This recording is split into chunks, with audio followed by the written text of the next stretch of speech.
So it appears as if our initial question has created a little confusion in that we seem to have consensus that the Federal Standard 209E is defunct, but it still appears people are still using the standard. Can one still buy the standard? Is the standard still officially recognized? You can look online right now and Google Federal Standard 209E versus ISO 14644 and find charts and graphs that will actually show almost a conversion from 209E to 14644.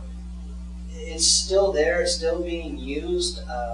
Many people have decided not to do the conversion to ISO because of the amount of paperwork, the amount of documentation, the amount of change orders.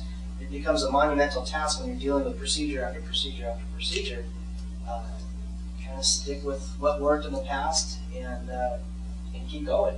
Howard, I've heard you refer to this expression before, the even keel. Right. Can you shed a little insight with your scientific background to why there's the hesitancy to convert from the 209E to the ISO from the scientific perspective? Yeah, I think it comes down to economics. I think Jeff hit it very cogently.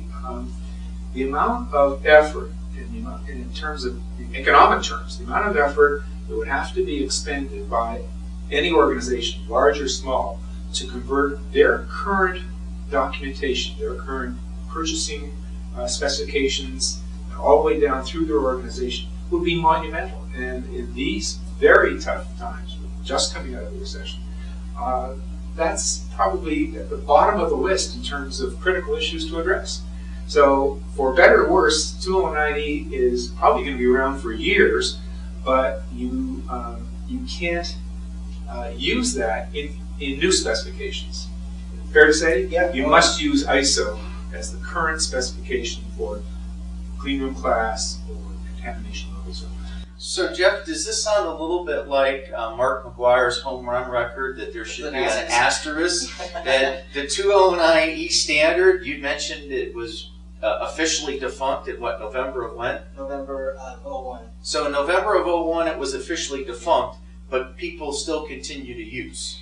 Yeah. Is that a fair analogy? It is very fair, but I would also kind of give you a yes-but scenario in that if I'm manufacturing a widget that is going to be part of spaceflight hardware, let's say, or if it's a something that goes into a flat screen TV, it's something that is not regulated by the FDA. It doesn't go into the human body. It's just a widget that was made in a clean room that was certified to Federal Standard 209E since its inception, and it works.